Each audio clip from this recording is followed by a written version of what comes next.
حضرات، ہماری اور آپ کی اس بزم محبت میں نواسہ رسول کی پاکیزہ محفل میں جو ہمارے عظیم خطیب دہلی کی سرزمین سے تشریف لائے ہوئے ہیں جناب حضرت مولانا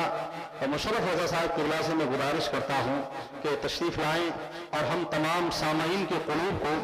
منور و مجلہ فرمائیں۔ اس شعر کے ساتھ دعوت سخن دیتا ہوں کہ فیصلہ جو کچھ بھی ہو منظور ہونا چاہیے، فیصلہ جو کچھ بھی ہو منظور ہونا چاہیے، جنگ ہو یا عشق ہو بھرپور ہونا چاہیے، اور عمر ساری کر چکی ان ہاتھوں کو پتھر توڑتے اب تو ان ہاتھوں میں کوہ نور ہونا چاہیے، اب تو ان ہاتھوں میں کوہ نور ہونا چاہیے۔ توپ نکالو نہ تلوار نکالو، اگر ظلم سے لڑنا ہے تو پھر اخبار نکالو۔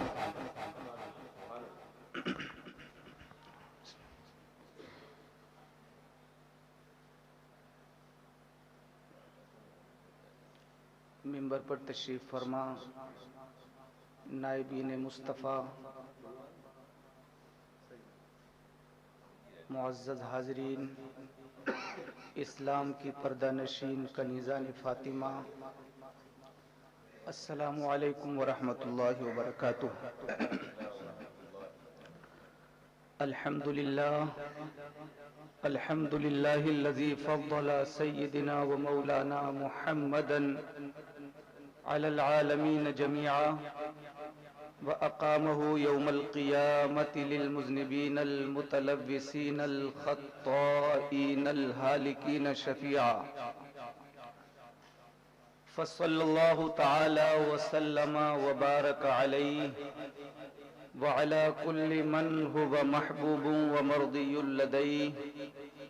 صلاة تبقى وتدوم بدوام الملك الحي القيوم، وأشهد أن لا إله إلا الله وحده لا شريك له، ونشهد أن سيدنا ومولانا محمدا عبده ورسوله، أما بعد فأعوذ بالله من الشيطان الرجيم، بسم الله الرحمن الرحيم، لقد كان لكم في رسول الله أسوة حسنة، صدق الله مولانا العظيم وبلغنا رسوله النبي الأمين الكريم، ونحن على ذلك لمن الشاهدين والشاكرين، والحمد لله رب العالمين۔ یا خدا بہر جناب مصطفیٰ امداد کن، یا رسول اللہ از بہر خدا امداد کن، یا امان الخائفین یا رحمت للعالمین، یا شفیع المذنبین یا ملتجا امداد کن، یا شہید کربلا یا دافع کرب و بلا، گل رخا شہزاد گلگوں قبا امداد کن، غوث اعظم بمنی بے سر و سامہ مدد، قبلہ دین مدد، کعبہ ایمان مدد، بگرداب بلا افتاد کشتی مدد کن، یا معین الدین چشتی، قادری امنار یا غوث اعظم میزنم، دمز شیخ احمد رضا خان قطب عالم میزنم۔ لائق صد احترام علماء اہل سنت،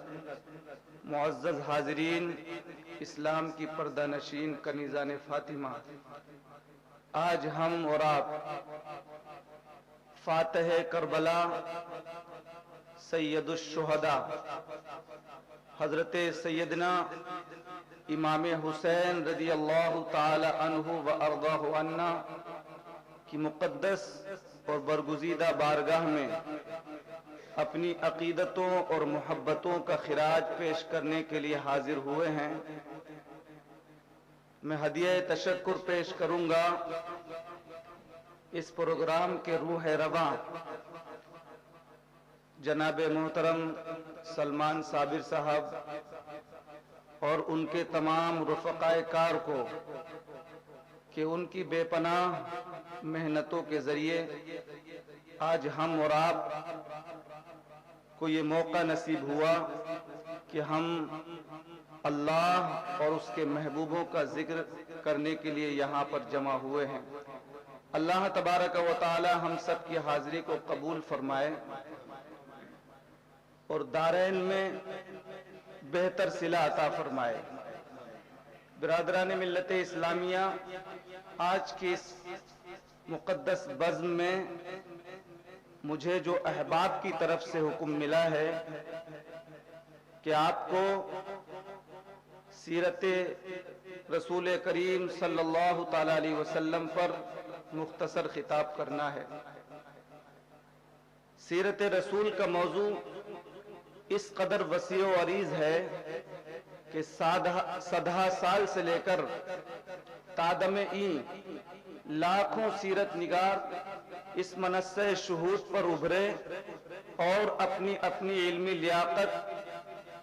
اور بساط کے ذریعے انہوں نے تباہ آزمائی کی اور روپوش ہو گئے۔ بڑے بڑے فصیح اللسان آج تک کما حق اس موضوع کا حق ادا نہ کر سکے۔ عزیزان ملت اسلامیہ، میں بھی ان کے ثناخوانوں میں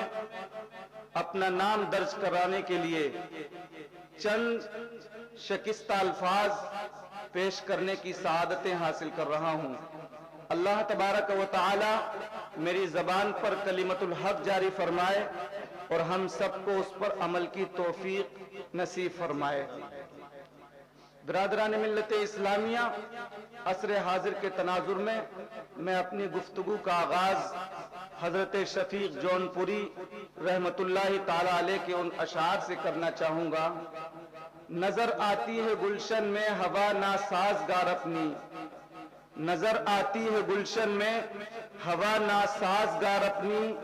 گلے باغے خلیلی بھیج دے باد بہار اپنی۔ اٹھ اے امت کے والی کفر دھمکاتا ہے مسلم کو، اٹھ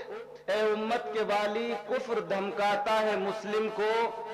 علی کو بھیج دے آ جائے لے کر ذوالفقار اپنی، اور طریق مصطفیٰ کو چھوڑنا ہے وجہ بربادی، طریق مصطفیٰ کو چھوڑنا ہے وجہ بربادی، اسی سے قوم دنیا میں ہوئی بے اقتدار اپنی، اور ہمیں کرنی ہے شہنشاہ بطحا کی رضا جوئی، ہمیں کرنی ہے شہنشاہ بطحا کی رضا جوئی، وہ اپنے ہو گئے تو رحمت پروردگار اپنی، اور وہ بیٹھے ہوں اٹھاؤ آستانے ناز کا پردہ، وہ بیٹھے ہوں اٹھاؤ آستانے ناز کا پردہ، کہانی در پہ کہتا ہو شفیق جانثار اپنی۔ حضرات، کسی بھی قوم کے لیے سب سے اہم مسئلہ اس کی سمت سفر کا ہوتا ہے، اس کے مقصد اور اس کے نصب العین کا ہوتا ہے، اس کے نظام زندگی اور اس کے نظام حکومت کا ہوتا ہے۔ اسی میں قومیں بھٹکتی اور ٹھوکریں کھاتی ہیں۔ وہ ایک کامیاب زندگی گزارنے کے لیے مختلف تجربات کرتی ہیں اور ہر تجربہ انہیں نئی ناکامی سے دوچار کرتا ہے۔ وہ آخر تک یہی تجربات کرتی رہتی ہیں، بالآخر ناکامیوں کی کسی زبردست اور مضبوط چٹان سے ٹکرا کر پاش پاش ہو جاتی ہیں۔ لیکن یہ امت مسلمہ کی خوش قسمتی ہے کہ اللہ تعالیٰ نے اس پر خصوصی فضل و کرم فرمایا کہ اسے حیرانی و سرگشتگی کے کبھی نہ ختم ہونے والے اس طویل چکر سے محفوظ رکھا، اور اس کی رہنمائی کے لیے اپنے سب سے محبوب ترین پیغمبر جناب محمد الرسول اللہ صلی اللہ تعالی علیہ وسلم کو بھیج کر اعلان فرما دیا، لقد کان لکم فی رسول اللہ اسوۃ حسنہ، بے شک رسول اللہ کی پیروی تمہارے لیے بہتر ہے۔ یعنی اے لوگو، اگر زندگی کا چلن لینا چاہتے ہو، دستور حیات کا باقپن دیکھنا چاہتے ہو کہ زندگی کے صبح و شام کیسے گزریں، یہ زندگی اپنی منزل کیسے متعین کرے، اور اگر متعین کر لے تو وہ اس طویل مسافت کو کیسے طے کرے، اور اس راہ گزر پر چلنے کی ادا کیا ہے، اور سکون زندگی کہاں میسر آ سکتا ہے، تو پیارے مغرب کے راستوں کو مت تکو،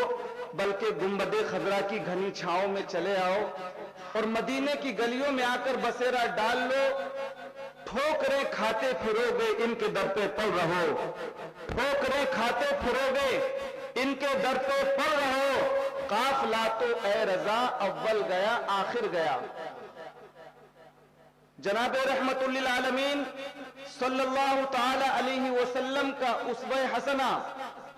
ہر زبان و مکان کو محیط اور ہر شعبہ زندگی کے لیے ہادی و رہبر ہے۔ ہمارے آقا و مولا جناب محمد الرسول اللہ صلی اللہ تعالی علیہ وسلم کا عرصہ تبلیغ 23 سال ہے، اور انسانی زندگی کے اس وسیع و عریض دائرے میں جتنی بھی سرگرمیاں رہیں گی اور صبح قیامت تک جتنے بھی حالات بنیں گے اور انسان جن جن حالات سے گزرے گا، ان سب کے لیے رسول اکرم صلی اللہ تعالی علیہ وسلم کا اسوہ حسنہ پوری شان جامعیت کے ساتھ رہنمائی کا فریضہ ادا کرتا رہے گا۔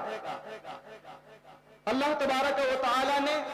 اپنے محبوب پاک صلی اللہ تعالی علیہ وسلم کو اپنی خاص حکمت کے تحت ختم نبوت کے پس منظر میں ہر اس تجربے سے گزارا جس سے کسی بھی دور کا انسان کسی بھی اعتبار سے کبھی بھی گزرے تو اس کے لیے آپ صلی اللہ تعالی علیہ وسلم کے اسوہ حسنہ میں رہنمائی کا سامان موجود رہے،